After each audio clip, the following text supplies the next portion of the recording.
While exploring the capital wastelands, we pick up a distress call on our Pip-Boy. This is Defender Morrill.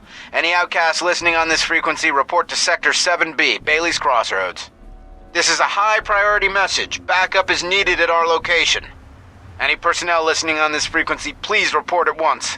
We follow the signal to the outskirts of downtown DC. We come upon an employee access-only door to the Bailey's Crossroads Metro. Inside, we find a ruined metro station where we have to kill a couple of ghouls. Taking the tracks to the next station, we walk a short ways until we find the exit. This takes us to Bailey's Crossroads, where we hear the sound of gunfire in the distance. As we ascend the escalator, a man in power armor stops us. You got a death wish? Walking through a war zone? Listen, local. If you want to be of use, help us clear the mutants between here and our base camp. If not, stay the hell out of our way. This is Defender Morrill, one of the Brotherhood of Steel outcasts. We remember that in Fallout 3, the Brotherhood is split into two factions. There's the Brotherhood of Steel proper, which is led by Elder Lions. They're concerned with getting purified water to the people of the capital wastelands. And then there are the outcasts, who rebelled against Elder Lions, believing that he strayed from the original Brotherhood of Steel principles about finding and preserving technology. Defender Morrill is one of those outcasts.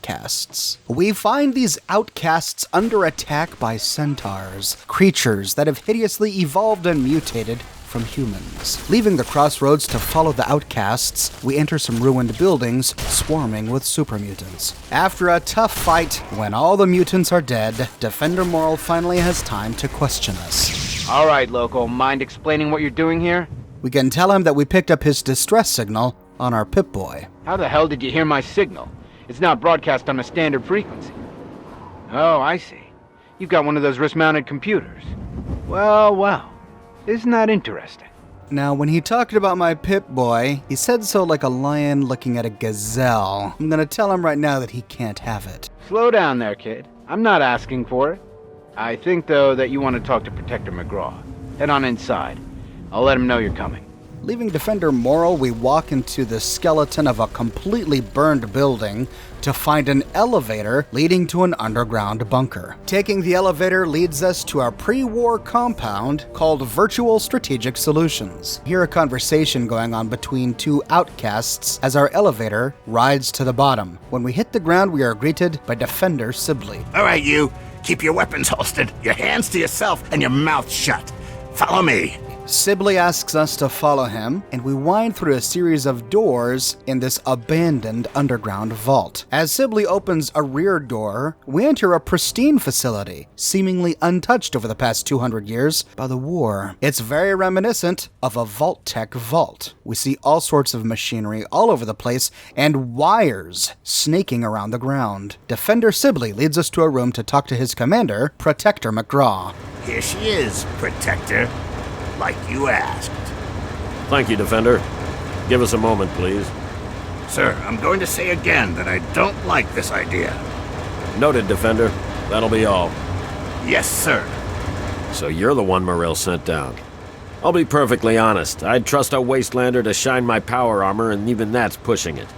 But you do have that computer there on your wrist. I can see now that Morrill made the right call. Maybe you can be useful after all. Now we have a number of options to proceed. They all ultimately have the same outcome, so instead I'll use the intelligence option to say that they need me because I've got a Pip-Boy and that makes me unique. So you do have half a brain. That's good. I'll keep it simple. I need you and I need that computer of yours. You help me out and I'll do what I can to help you. This isn't an offer the outcasts extend to anyone, so you really should think carefully about it. You know, these guys have been extremely rude ever since I entered their compound. I think I'm gonna rub this in their face a little bit. I apologize for the gruffness of my men, but as you can see, everyone's under quite a bit of duress. Maybe if I explain our situation. Records indicate there's some high-value tech in this base, but we can't get to it. The armory is sealed by a blast door, and we can't get it open. We're pretty sure anyone who completes the facility's VR sim program will gain access, but it requires a certain interface, like your Pip-Boy. I need you to go into the simulator and complete that program, which will unlock the armory. Do that, and you'll get a share of the gear. It's the liberation of Anchorage, Alaska from Chinese communists. It was a pretty significant event in American history, according to our scribe. I won't lie to you. It's heavy combat. Safety protocols disengaged. That means you die in the sim, your body goes into massive cardiac arrest. You're still listening, so I'm going to assume you're interested. But time's wasting. Sibley can take you to the pod. Olin will get you briefed. If you want to walk away, you're free to leave. My men won't stop you. Watch it, local. The liberation of Anchorage, Alaska, one of the defining moments in American history just before the bombs dropped. It was this battle that introduced the T-51B suit of power armor to the world, and it was the use of that power armor that led to the United States successfully driving the Red Chinese out of Alaska. This sounds like a fascinating simulation. We follow Sibley into a nearby room where we see a familiar sight. Anyone who's used a memory lounger in the memory den, or whoever visited Tranquility Lane will recognize these virtual reality pods. In this room is Specialist Olin, and Defender Sibley introduces us. Knock, knock, Olin. Got a new best friend for you. What? Yep, let's hope you treat this one better than the last guy, huh? Go to hell, Sibley. You know that wasn't my fault. Sure, whatever. Just make some progress, okay? We're all looking to get out of here. Fine, then get out and let me do my job. Oh great, just what we need. You're here to help? Fine, then put this on. Get in the chair, and we'll run the simulation. Jeez, these guys are all rays of sunshine, aren't they? We can respond with sarcasm. She's just giving us the tough routine. What? Is that some kind of joke? Look, you're only here because McGraw says we need you. Otherwise, you'd be out on your ass. All right, Olin, what exactly are you guys doing here? The same thing we always do. Recover technology and preserve it, making sure it doesn't fall into the wrong hands. McGraw's hope is that whatever's in here will give us a big advantage. I'm not convinced, but I'm on his side. Tell me more about this simulation. I find your level of ignorance disgusting, if not unexpected. This sim had to have been one of the most important of its time. It's the liberation of Anchorage, Alaska from the Chinese. Eventually, the Americans went in and liberated the city, but there were heavy losses. This simulation trained soldiers for that engagement. Really, you must brush up on your history. All right, well, why do you need me? Well, I suppose if you don't mind us hacking off your forearm, we don't really. This sim is looking for an external interface. I haven't quite figured out why, but there's no way to bypass it. Your Pip-Boy there is a match. So since you're the one wearing it, you're the one running through the simulation. Get it? We learn later that the hacking off the forearm to get the Pip-Boy routine is not really a joke. They might have tried something similar in the past, but we'll get to that later. She gives us the neural interface suit. It's a tan bodysuit sort of thing with a whole bunch of ports. With it equipped, we can open the simulation pod. Step inside and get teleported to Anchorage, Alaska.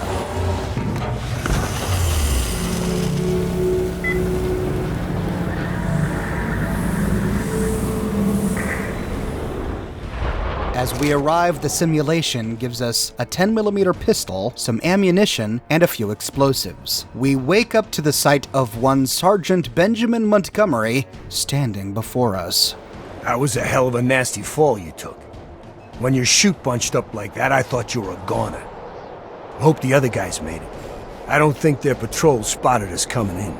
So at least we still have the jump on them. You still have your gear, so I'm gonna let you make the call. You can go in quiet or guns blazing. We'll still meet at the rendezvous point inside as planned. Then we'll blow those artillery guns to hell. Just watch yourself. The Reds up here don't take prisoners. Good luck. And with that, the sergeant scales a rock face like a pro. Look at this guy.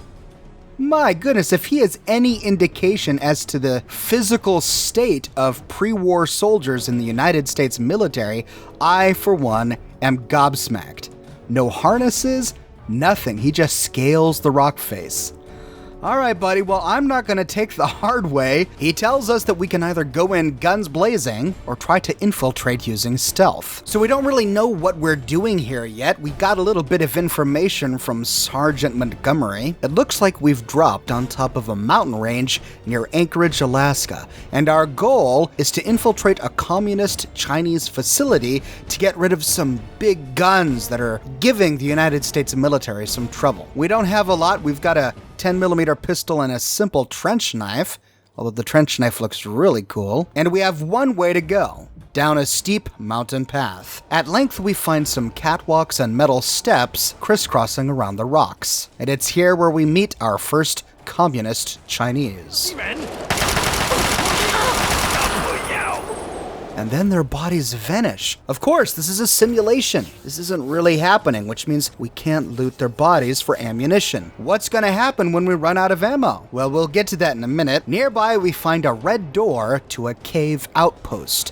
Inside, we kill some more Chinese soldiers. The tunnel leads to an open cavern. We can look up and see the forest above us. And in the back, we find a restocking station. On the table are fragmentation grenades, energy cells, microfusion cells, landmines, and a health dispenser next to an ammo dispenser. This unique functionality is how we reload and heal ourselves in this simulation. No stim packs, no chems, no looting corpses. We are, after all, essentially playing a video game made by the United States military, so naturally they're going to have their own restocking solutions, outside of what we're used to in a Fallout game. But this means that we rely heavily on each restocking station, and if we run out of ammunition or health between those stations, we're kind of boned. We can't overcompensate by bringing our entire armory with us. So let's use our ammunition wisely. The cave is beautiful with excellent lighting that comes in from the outside. As we kill more Chinese soldiers, the cave gradually turns into a bunker. Up the stairs and rounding the corner, we see Sergeant Montgomery kill a Chinese soldier and drop from the ceiling. Goddamn, this place is swarming with Reds. I almost didn't make it. Didn't know the Reds were so handy with a sniper rifle. So, what's the situation? We clear to blow the hell out of this place? We can ask him for ammo or say that we're ready. No sweat. You're on point, rookie. And now he'll follow us. Heading out this door leads us to the Anchorage cliffs. The wind is nearly deafening atop these cliffs. Whoa. Watch your step near those ledges. That is a hell of a long fall. Along the way, we've upgraded our weaponry. We now have a sniper rifle, and we can start to pick off some of these Chinese soldiers standing around the facility. We find a big pipe covered in ice, traversing a chasm connecting two of the bunkers. We're crossing that pipe. And here I thought I was the one with the death wish. Heading along the ice pipe leads us to a floating pod where we find more Chinese soldiers. Inside we can heal up and refuel, and we find a locked door to field storage. Inside this pod we find the very first briefcase of enemy intelligence. There are 10 in this simulation, and we'll receive a reward at the very end if we collect all 10. So we're going to keep our eyes open.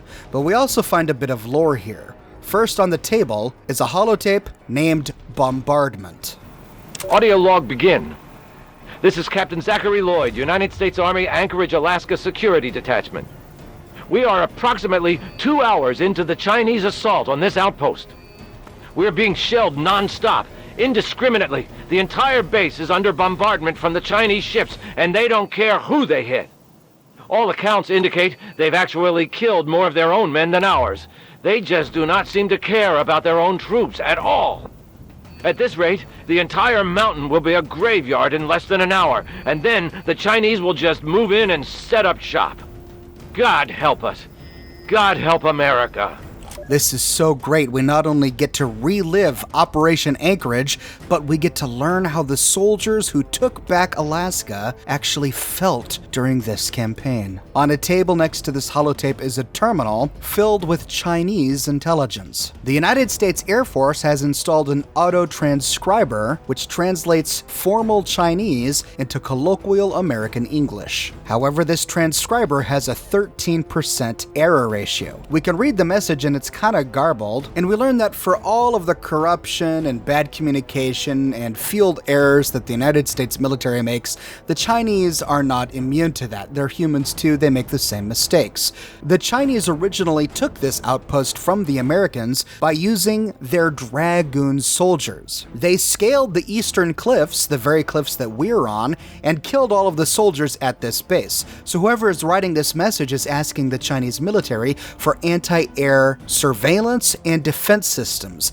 He's worried that if the Chinese dragoons were able to use the eastern cliffs to take this facility from the Americans to begin with, that the Americans might just as easily take it from them using the same tactics, which of course is exactly what we are doing. We just got dropped down onto these cliffs, and it is from here that we're infiltrating the facility. Heading back outside, we can go back across the pipe to continue on our way. We climb across the cliffs, across the catwalks and rope bridges, killing more Chinese along the way until we arrive at another series of bunkers. This leads us to a locked door to another field storage room. Inside, we find the second piece of Chinese intelligence and another holotape, this one named Goodbye.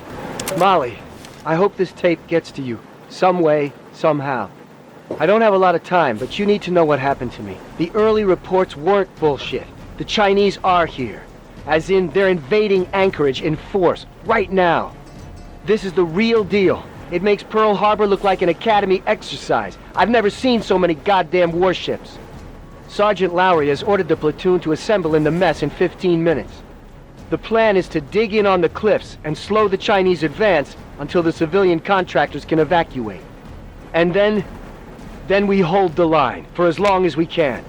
I talked to Durney, Cielo, and Dallas, and we all agreed surrender is not an option.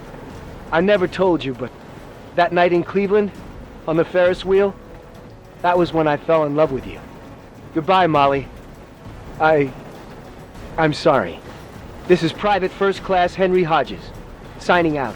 All right, we're getting some real intimate stories here, but is it just me or does it seem a little hammy? It almost seems like something we'd see in a cheesy Hollywood movie. These holotapes sure are making the military soldiers seem like martyrs, self-sacrificial, and heroes. And of course they probably are. We have no reason to suspect that these messages aren't genuine.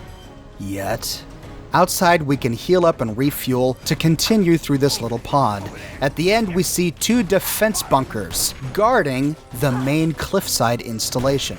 These are heavily defended, and as soon as they see us, the Chinese start to attack. With my sniper rifle, I had an extremely hard time trying to pick these guys off through the narrow slits inside those bunkers. So instead, we're going to backtrack. In these pods, we find a red door to a cave passage. This is defended, but not quite as heavily as the front door that we saw earlier. Heading up the stairway in this beautifully lit cavern, we find a door that exits us a little bit closer to the compound. Here I thought this was going to solve my problem, but it doesn't really. At least from this vantage point, the mountainside partially shields us from one of the defense bunkers, but we still have to snipe at these guys through those narrow slits. At length, I just got fed up and ran in with my automatic weapon.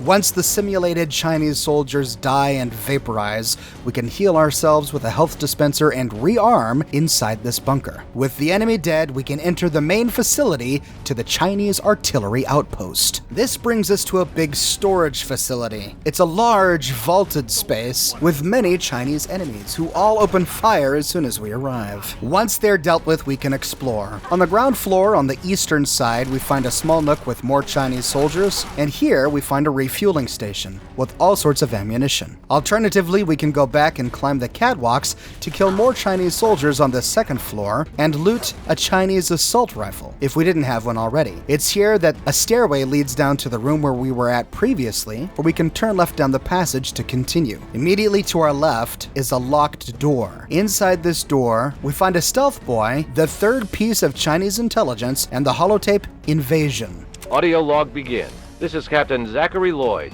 United States Army, Anchorage, Alaska Security Detachment. Approximately 23 minutes ago, Chinese Communist forces set foot on Anchorage soil, despite our soldiers' best efforts to prevent that landing. As expected, the Chinese have launched a two-pronged attack, one aimed at occupying Anchorage proper, and the other at securing this base. Thanks to our entrenchment, U.S. casualties here on the mountain are currently minimal, but that's not going to last for long. Chinese reinforcements appear to be endless. It's just a matter of time before we're overrun.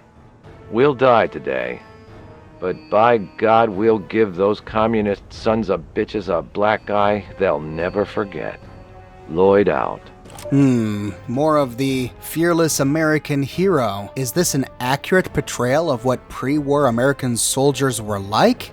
It feels kind of staged. But we learned something about the Chinese tactics here. The Americans are still on the ground, entrenched nearby. The Chinese recently took this facility and are using it as a base of operations to continue their attack against the Americans here in Anchorage. As we continue to explore, our camera gets rocked by explosions, and we see dust and snow fall down from the ceiling. Sergeant Montgomery mentioned big guns that we are here to sabotage. It sounds like the Chinese may be shelling either nearby American cities or entrenched American troops. Continuing along, we can heal and reload until we reach a large vaulted space. Here we see some Chinese rushing to attack us. As they get close, we can pull out our assault rifle to put them down.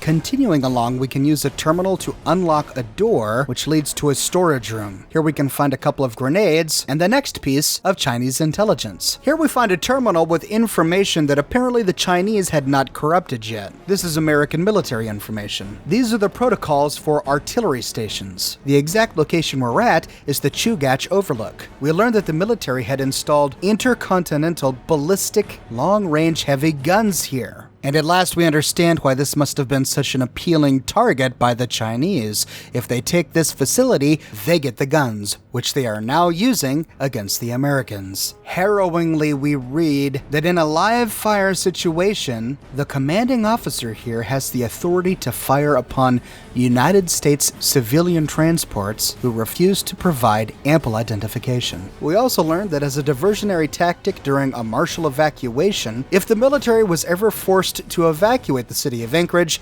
the big guns here would be used to discharge flares, to simulate hostile exchanges to allow the military to retreat. And finally, we learn exactly what it is the Chinese are raining down upon the military. This outpost was supplied with atmospheric scatter payloads. These primed and loaded payloads are filled with regular ballistic ammunition. So it sounds like the Chinese are now raining down traditional ballistic rounds upon the Americans. Continuing along, we kill more Chinese, and the Overlook is rocked by more explosions. Sergeant Montgomery comments on this. Looks like the commies are getting low on ammo for the big guns. Maybe we didn't even need to come up here. And yet in the room that follows, we find a whole bunch of ammunition. This is what the Chinese are firing from the big guns. Montgomery says that they're getting low on ammo, but it doesn't look like they're getting low to me. Heading up the stairs, we find another locked door. Inside is another holotape. Overrun. Oh, Molly, I'm sorry. I am so sorry. I can't do this. I'm so afraid, Molly. I don't want to die. Oh my God, I don't want to die. We held them as long as we could. I swear we did. Then Cielo asked for a magazine, and when I turned to give it to him, a shell hit, and he's gone, Molly. He was there 1 second, and then he wasn't. His blood and spots, bits of Engaging. him. Oh my God, he's all over me. There. Please, please, please. Let them leave. Let them leave. Let them leave. I just want to come home. I just want to be with you again. I'm hiding now. The Chinese are everywhere. I'm a coward. I'm a coward, I know, but I don't care. If they find me, I'm surrendering. Harrowing stuff. Would the Americans somehow fake holotape footage of a US soldier turning coward? This one comes across as much more genuine. The constant firing of these guns is incessant. We have got to get out of this facility. Heading up the stairs and through one more room, we see a giant elevator shaft, and it's here where we come face to face to the Crimson Dragoons.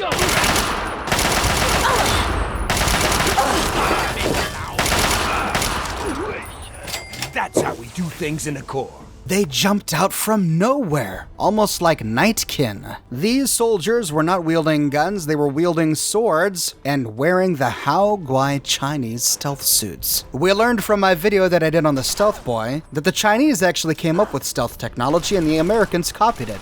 The Americans got a hold of one of these Hao Guai Chinese stealth suits and reverse engineered the technology to put it in a portable Stealth Boy device. But this came at a cost. The American Stealth Boy is less reliable, which is why the effect turns off after a while. These Crimson Dragoon Hao Guai stealth suits are much more reliable. And we learned from the first terminal that it was these Crimson Dragoons that took the Overlook to begin with. Looks like the Chinese left a few to guard the place. Climbing to the top of the gantry, we can go up some stairs, rearm and heal ourselves before going out a door to the artillery overlook. And here we see the Chinese shelling in action. The nearby big guns are firing upon Anchorage. They're not just firing upon the military, they're firing upon the entire town of Anchorage. Heading down the catwalks, we have to clear some Chinese soldiers from some nearby bunkers. Once done, we can sabotage these big guns by planting an explosive charge on the electrics. Once planted, we have 20 seconds to run as far as we can. After 20 seconds, we hear a boom.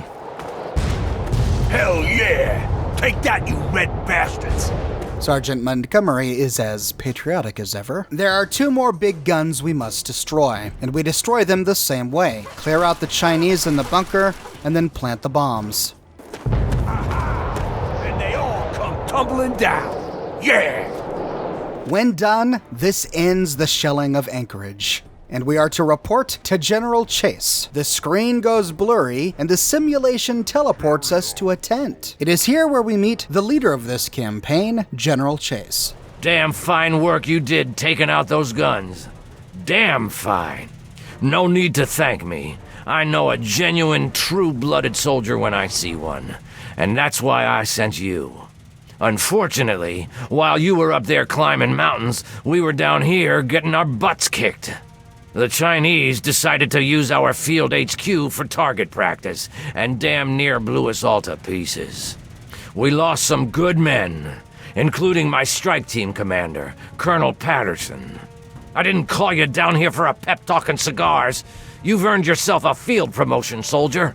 As of this moment, you're taking over Patterson's strike team. And before you thank me, you better wait and see what your mission entails. There are 3 hardened targets that stand between us and the Chinese headquarters.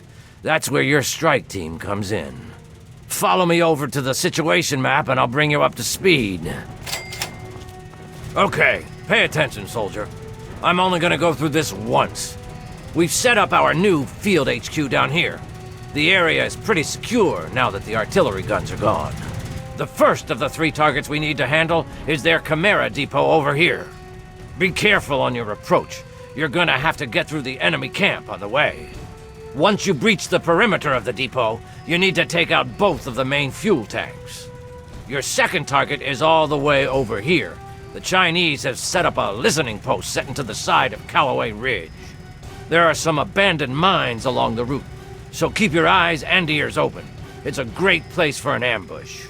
You need to clear the place of personnel, so we can get our intelligence boys in there to start decoding. Once the first 2 targets are down, the last obstacle standing in the way is their damn pulse field. You need to cross it, then cause it to overload so we can mop up the place with the T-51Bs. Let me warn you now, unless you have some sort of a death wish, I wouldn't even go near the field until the first 2 targets are down. Lieutenant Morgan will be your eyes and ears for Operation Anchorage, so get everything else you need from him. Uncle Sam's invested a lot of money turning you into a killing machine. Time to pay him back. Dismissed! Okay, so we have 3 targets. The first is to clear out a bunch of soldiers from a facility, the second is to blow up a bunch of chimera tanks, and the third is to disable a pulse field, which is preventing soldiers in T-51B suits of power armor from attacking the Chinese headquarters.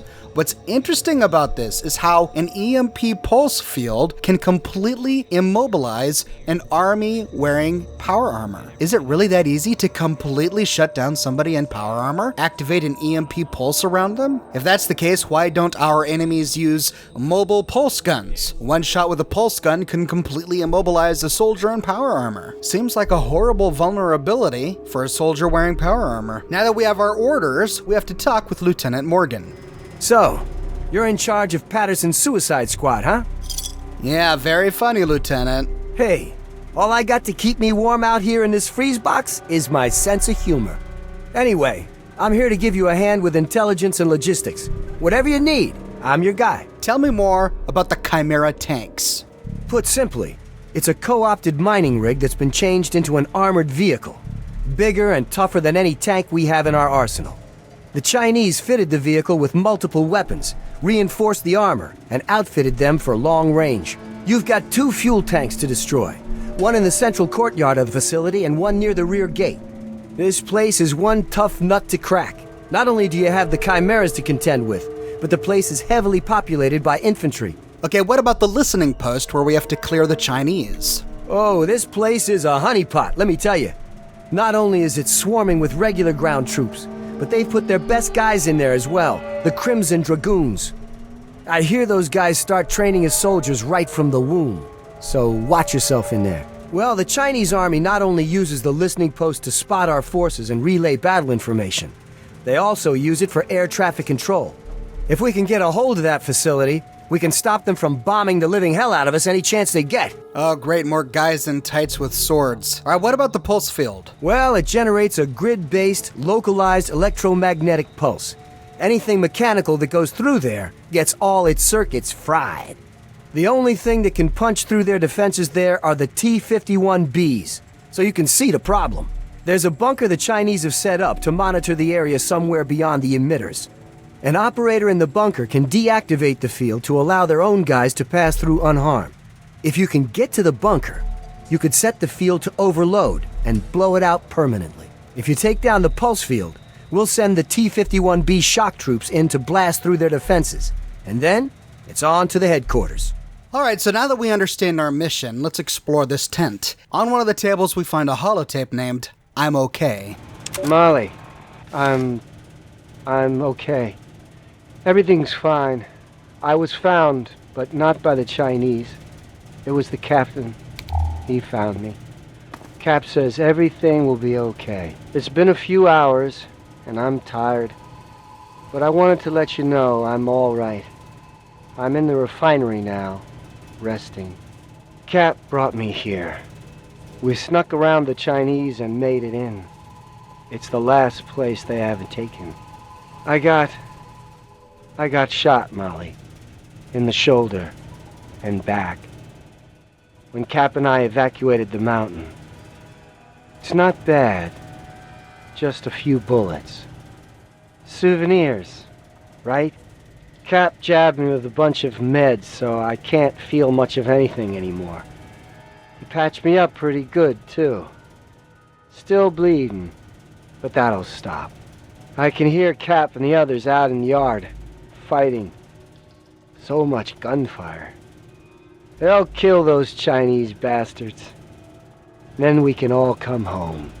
Well, it's good to hear that he made it out alive. But we need to move on with our mission. Inside Patterson's terminal, we can create our strike team. We can choose from a number of different types of soldiers. Each one consumes a different amount of markers. We could have 4 infantrymen because each of those only consumes 1 marker, or we could have only 1 sentry bot because the sentry bot consumes 4 markers. Once we put together our team, we can go around to the requisition terminal to choose the gear we want to use. We have quite a few different package options: a fire team package, a close assault package, a sniper package, and a heavy weapons package. It all depends upon the gameplay you're most comfortable with. Once done, we head outside the tent. We see the strike team that we ordered materialize in the field before us. And it's just then that United States jets fly in formation above us.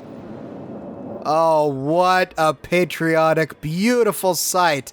Gives me goosebumps, the flag waving there in the breeze, and the gorgeous jets flying by. Heading to our strike team, we find none other than Sergeant Benjamin Montgomery. Well, looks like we're working together again, sir. General Chase assigned me to the strike team. And thanks to your promotion, I guess I'll be saluting you from now on. Well, why did I get promoted and Montgomery didn't? We did pretty much the exact same thing. We can pass an intelligence check here to try and bypass the simulation. Simulation? What the hell are you talking about? This is as real as it gets, G.I. And thanks to you, a lot of guys are still vertical. Those artillery guns were pounding the crap out of our soldiers. But Montgomery is part of the simulation. He doesn't realize this isn't real. So instead, we have to play along. All in a day's work there, Benji. All in a day's work, he says. Yeah, sure. Every day I wake up and single-handedly infiltrate a commie-infested base on a suicide mission. With a role model like you, our boys are gonna turn into killing machines. Don't worry, Benji. We'll make officers out of them all. That's the spirit, buddy. Now, on to bigger and better things, eh? Well, everyone's ready to go kick some commie ass. Sir, what are your orders? From here, we get to choose 2 of the 3 targets we want to attack first. The listening post with the Dragoons, or the Chimera Depot with the tanks. Let's do the listening post first, and send the strike team to wait for us at the mining town outside the outpost. Yes, sir. On our way. We'll wait for you by the mining town. This camp is really fun to explore. In one of the tents, we see U.S. soldiers trying on and fixing up their T-51B power armor. These are winterized suits of power armor, and they are gorgeous. It's fascinating to see how they would be transported, hanging by chains from racks like this. Then we go and talk to the quartermaster. This is the guy we give our requisitions holotape to, and he'll give us the gear that we ordered. Everything appears to be in order. Here you go. Inside his tent, we can find more ammunition. In one of the tents, we find Dr. Adami. She gives us 5 psycho, and then we see a bunch of wounded soldiers. We find a tent with American GIs exercising. But let's get on to the mission. Looking at our Pip-Boy, we see a map of the area. Off to the east, we see the cliffs where we were, and north of us, we see 4 points. We're gonna go to the listening post first, so we head outside the barricades to see a huge oil pipe snaking through the battlefield.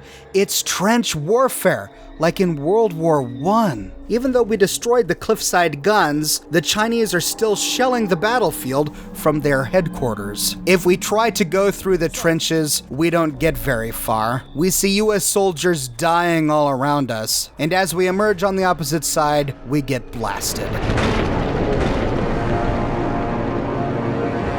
So the lieutenant was right, we really do have to do the other 2 missions first before we go disable the pulse field. So instead, we follow Sergeant Montgomery to the mining town, just outside the listening post. Moving on in, we see that the Chinese have set up on top of shipping containers and are shooting at us from some broken houses. They send their attack dogs at us, and they even shoot at us with missile launchers. In one of the blasted out houses, we find another piece of Chinese intelligence. Clearing these ruins is a tough fight, but once done, we have to travel through a narrow gauntlet to get to the listening post. From the shipping containers on either side, we get sniped at by Chinese dragoons. These invisible soldiers have sheathed their swords and are now using sniper rifles. After they are dealt with, we find the bunker at the end of this gauntlet. Inside, we find a whole bunch more dragoons. The next piece of Chinese intelligence is on a shelf beneath some stairs leading up to the 2nd floor. Fighting through the 2nd floor, we come to a stairway that leads to the 3rd floor, which leads to a big empty room. Now inside this room, we have to kill a couple of Crimson Dragoons, but there's also a non-hostile Chinese technician. However, we can't complete the quest without killing this guy. But I didn't feel too bad killing him. He is, after all, just a simulation. Stepping outside, we find a couple more bunkers filled with Chinese snipers wearing Haoguai suits. And once they're dead, we succeed in clearing the Chinese listening post. We then get teleported back to HQ, where we can reform our strike team or choose a different weapon and ammunition loadout. Heading outside, we see an interesting scene. The press has arrived to take photographs of the boys in white. Sir. All right, boys. I'm gonna make you famous. Get yourselves into a heroic pose. Okay, that's it. Just like that. Hold still. Excellent. The Capitol Post thanks you. Who knows, maybe someone will turn this photo into a statue one day. All right, you boys try not to die out there, okay? God bless you, and God bless the US of A. A little bit of humor there because they did indeed turn that photograph into a statue, which we find in the Capital Wastelands. Now, going back to the quartermaster to change our gear, we can actually pass a speech check to have the guy give us some weaponry off the books. Hell, you earned a lot of respect with the soldiers for what you did to those Chinese artillery guns. Tell you what, take this extra gear with you. Requisitions be damned. If anyone asks, it fell off a truck. He gives us a Gauss rifle. This is why we've been seeing all of those micro-fusion cells all over the place. The Gauss rifle in this simulation is an energy-based sniper rifle, but it's pretty powerful and it comes in handy. Talking to Montgomery, we can then send the strike team to the ice camp just outside the Chimera depot. The mining town is now secured, sir. Yes, sir. On our way. We'll wait for you by the ice camp. Following the strike team, we weave our way through the shelling field until we arrive at a bunch of tents which make up Icetown. The Gauss rifle came in very handy here, and having a Mr. Gutsy in the strike team paid dividends. We just plowed through the enemy. In the western tent, we can refuel, rearm, and it's here we find a terminal. These are more Chinese communications that can be auto-transcribed. And it's here that we learn that the Chinese deployed spider drones all over the battlefield. They dropped them from an airplane, and the spider drones parachuted down. Once they hit the land, they self-deployed, and when the drones see Americans, they jump up and crawl towards them. Then they explode. It's also interesting here that the Chinese describe the Americans as American aggressors, even though the Chinese are on American land.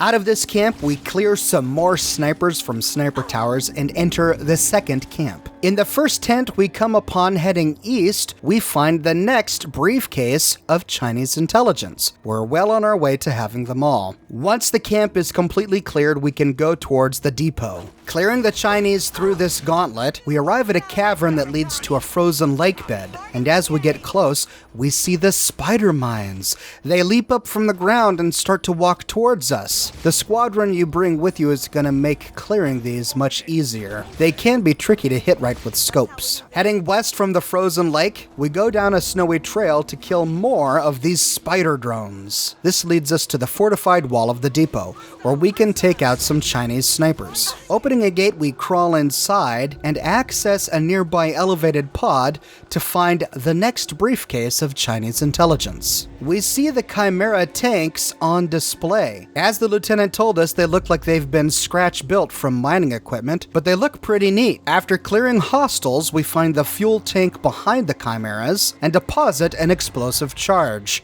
Like we did with the artillery guns, we have 20 seconds to run to a safe distance before the bomb detonates. Heading northwest to find the next one, we round a corner to be attacked by a working Chimera. It has a mounted laser that it uses to decimate my strike team. Thankfully, my Gauss rifle did wonders against the thing. All targets eliminated. But even though that Chimera is down, we still have to destroy the fuel tank. Taking out our sniper rifle, we take out some of the other snipers from the nearby bunkers, and finally, plant the last explosive. That should be the last of them. And the last of the bombing runs on our guys, thanks to you. I'm gonna order our men back to the field HQ. See you there. The simulation then zaps Benjamin and yourself back to HQ. Finally, we need to disable the pulse field. With our strike team and Montgomery with us, we head into the trenches. We see Chinese artillery shells sailing through the sky above us. American soldiers to our right and left die as they get struck with artillery. And then the Chinese meet us in the trenches. In the first storage trench to the northeast of the entrance, we find a captive American soldier, which doesn't make sense. Montgomery made a point to tell us at the very beginning that the Chinese don't take prisoners. Anyway, we can release this guy and send him on his way. On a barrel next to this guy is the 9th piece of Chinese intelligence. One more to go. Continuing along, we kill more Chinese until we leave the trenches, only to enter another trench. These Chinese are equipped with flamethrowers. This is the Chinese Inferno unit. I'm on this one. They prove to be very deadly.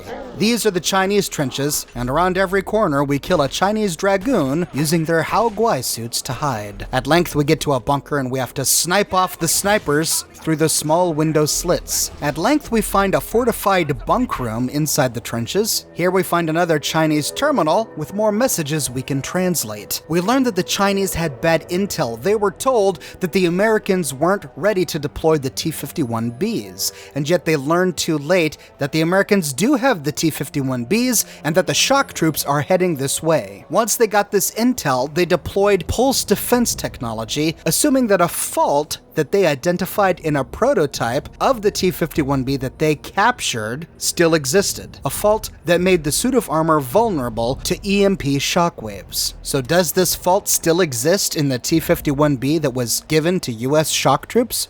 We'll find out soon. The bunker continues, winding this way and that. We find Inferno units, Hao Guai snipers and assassins, and ceiling-mounted machine gun turrets attacking us from bunkers. After we clear the trenches and the bunkers, the shock troops arrive. Wearing their beautiful winterized T-51 suits of armor, they accompany us to the field outside the headquarters. And as soon as we get close, we see the pulse field in action. One of the troopers foolishly wandered beyond the barbed wire into the range of the pulse field. Immediately, the pulse field fries his circuitry, making his power armor unusable. Apparently, this must have also killed him. So according to this simulation, there is indeed a fault in the T-51B, making it vulnerable to EMP blasts. After clearing turrets and snipers from one more bunker, we find an elevated pod to the east. Inside, we find the final piece of Chinese intelligence in a suitcase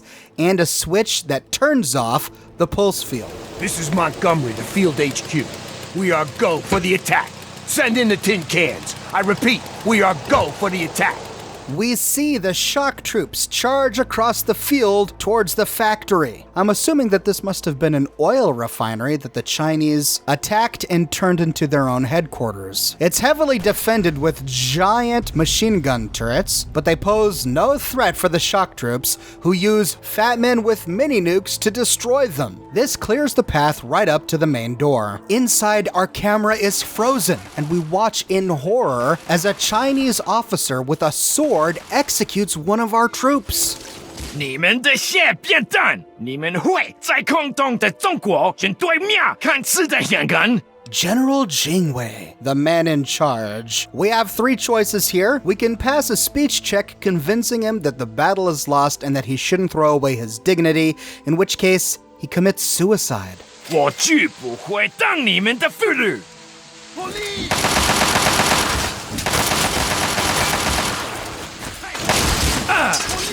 The other two options give us the same result. We can say, I'm going to kill you so much, in which case you attack, or you can say it's over, surrender and lay down your weapon, in which case he attacks. 绝不投降。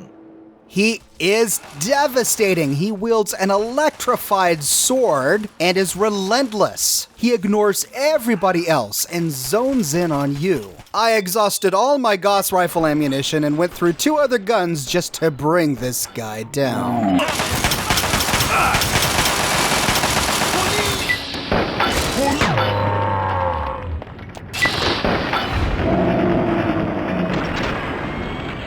Once done, General Chase appears to congratulate us. That'll do, soldier. Stand down.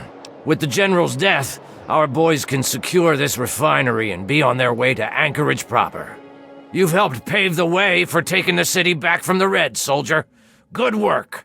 You've also gone above and beyond the call of duty by recovering important enemy intel and exposing their plans to us. Again, well done, soldier. That'll complete this portion of your training. Report to your superior for debriefing and your next assignment. Dismissed. And with that, the simulation ends. The screen goes blurry, and we wake up exactly where we were just a few hours before, inside the simulation pod. Now, the whole point of going through this simulation was so that the outcasts could access the VSS armory. After we are successful, Protector McGraw congratulates us. Never would have thought a savage could do it. Good job making it through that simulation. All you have to do now is open the armory. And as agreed, you get your share. Feel free to take whatever you want. If our records are right, there's plenty for all of us. Oh man, I'm getting giddy. What could be in this armory? But, before we go and get our loot, let's explore the rest of this bunker. Who knows if we'll have another chance. Behind one of the locked doors, we find a disturbing scene. We find the corpse of Gary, 23, from Vault 108. His arm has been severed and his Pip-Boy removed. Oh my gosh, these outcasts found this poor Gary 23, kidnapped him, and killed him trying to remove the Pip-Boy so that they could use the simulation. That's why they didn't kill us when we came down. They already tried and it didn't work. The owner of the Pip-Boy had to be the one using it. Oh, these devious outcasts. Poor Gary 23. In another room, we find a working terminal. This is the VSS research terminal. It's been here since the bunker was made. Maybe we can learn more about this simulation. Inside, we learned that a team at VSS is the one that created the Operation Anchorage simulation. But they worked with the military, specifically with General Chase. That's right, the guy in the huge white coat whom we met inside the simulation. He worked on all the details. He also took control of the team, tweaking the simulation here and there, to the point where this researcher says, without any shadow of a doubt, this simulation is divorced from reality. He says that even though he's never seen any of the classified military reports, there's no way that this simulation can be accurate. It's no way it happened like that, he says. He says that Chase is scrapping versions of the simulation for even the most petty of reasons. Version 73699 was scrapped because Chase decided his face didn't look quite right. He ends by saying that there are concerns the man is losing it.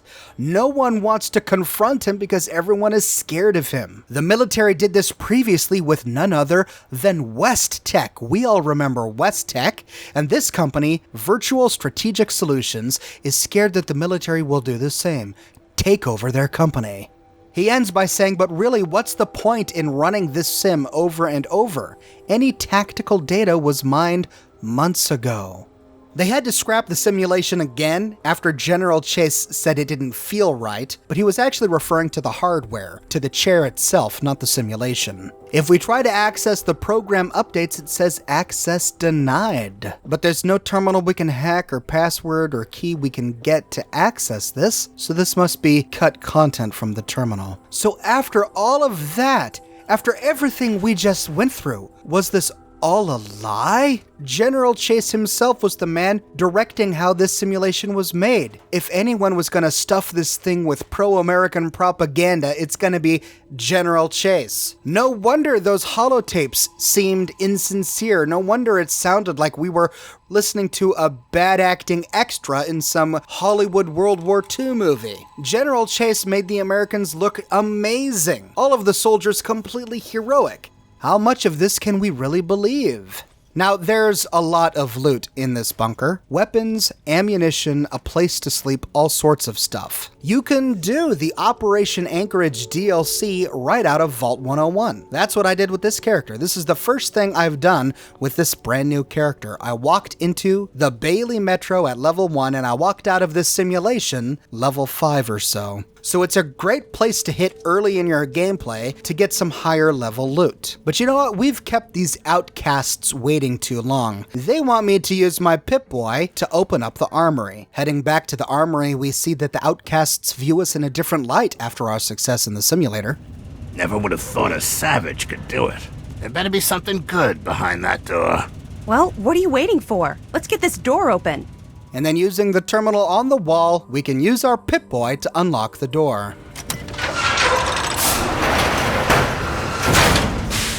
And lo and behold, the item on display is an entire suit of T-51B winterized power armor. That's right, even if you are level 1 when you start this simulation, finishing it gives you the perk Power Armor Training, so that you can step right into the suit of T-51B power armor as soon as you open the armory doors. But we can't get too excited because as soon as we step into the armor, a fight breaks out between McGraw and Sibley. All right, McGraw. This has gone on long enough. Damn it, Sibley, now's not the time. No, sir. Now is the time. There's no way in hell I'm letting this local walk out with anything. I've made it quite clear that it's not your call. A deal's a deal. Sorry, sir, but it is my call now. I'm not taking orders from you anymore. Treason, Sibley. Really? You're not gonna get away with this. No, you're not going to get away with giving up the tech we risked our asses for. Burn in hell, traitor. I'll see you there. And with that, Defender Sibley and the other outcasts turn on Protector McGraw and Orin. Now we have a choice. We can kill them all or try to protect Protector McGraw. But we have to be fast because if the outcasts kill McGraw, they turn on you. If you kill Sibley fast enough, you can then go to each of the other outcasts to dispose of them. Specialist Olin and Protector McGraw will fight with you against the outcasts. If you succeed and they all die, you can then loot their corpses and you have access to their power armor. You can walk away with 3 suits of Outcast T-45 power armor and their helmets. If you live, Protector McGraw thanks you. You saved us. Sibley would have had the upper hand if you hadn't been here. We'll be here for a while cataloging all the tech. If you need anything, you come see us. You may not be one of us, but you're the next best thing. And so does Specialist Olin. She also becomes a merchant who can repair your armor. Normally, I'd never consider this, but I probably wouldn't be alive if it weren't for you. I'd say that warrants an exception. Which can come in quite handy if your repair is too low. And then we can loot the rest of the armory. We find a ton of stuff in here, including a flamer, the Gauss rifle that we got to use in the simulation, and even Jingwei's shock sword. That's right, a unique melee weapon. We find a mini nuke, some Chinese stealth armor, a missile launcher, and a ton of ammunition and chems. So how much of this simulation was true and how much of it was a lie? Here we go into this thing hoping that we get an honest glimpse at the liberation of Anchorage, Alaska, the most famous fight United States soldiers in power armor were ever in, and then we learn that it was all a lie? Well, it can't all be a lie. After all, in this armory, we find a suit of T-51B winterized power armor, exactly like we found in the simulation, a Chinese stealth suit, a Hao Guai suit, just like the Dragoons in the simulation war, and Jingwei's sword, the very shock sword he either committed suicide with or used to fight you with. All of these must be true, they're not lies, if we find them in the armory after the simulation. And if all of those were true, then I'm willing to bet that there may be other seeds of truth in the simulation. Some of the more fantastic things may not be true. Sergeant Montgomery able to scale a rock wall while wearing a full suit of combat armor? Yeah, maybe not so much. But there were a lot of little details, like the Chinese messages on the terminals that we can translate, and some of the snarky, less patriotic commentary some of the soldiers we meet have. All of that might be true. And yet we walk away without really knowing. What about the Chimera tanks? Were they real? We may never know. But this is the closest we'll ever get to truly knowing what happened on that fateful day. The day that the United States of America took back Anchorage, Alaska from the communist Chinese. And that, ladies and gentlemen, is the full story of the liberation of Anchorage, Alaska. We see this story in the Operation Anchorage DLC for Fallout 3. This is such a fun DLC to do, especially at younger levels. You can walk right in, even at level 1, and since it's a simulation, you don't have to have any gear or perks. Speaking of perks, the reward you get for collecting all 10 pieces of Chinese intel suitcases is a new perk called Covert Ops, which adds 3 new skill points to lockpick, science, and small guns. A pretty worthy perk. And yep, that's right, now I'm doing Fallout 3 content. I would love to hear your requests in the comments section below. Did you like this video? Would you like to see more like it? Please leave your feedback. For those of you whom I know are going to inevitably ask, I provide a link to the Fallout 3 mods that I used to shoot this video in the description below. I actually had a hard time getting Fallout 3 to work on my computer, and an even harder time getting it to work with mods, but I finally succeeded, and I list all of the tools that I used to get it to work in my document in the description below, so check it on out if you're interested. I've got a new shirt in the shop today, ladies and gents. Power Noodles, starring everybody's favorite Protectron chef, Takahashi. You can get this image on t-shirts, hoodies, sweaters, cups, and other merchandise. On one side, he has his catchphrase in English, and on the reverse side, he has it in Japanese. This was one of the top requested designs that you all asked for in the poll that I sent out a while ago, so I hope you guys like it. You can find a link to my t-shirt shop in the description below. And if you like what I do and you want to support me in a more personal way, consider becoming one of my patrons on Patreon. Patreon subscribers get access to a private channel on my Discord server, as well as a bunch of other cool Oxhorn perks. But more than anything, ladies and gents, I'm just so glad you're here watching this video with me today. Thank you so much, it means the world to me, and I'll see you tomorrow morning, bright and early, with a brand new video.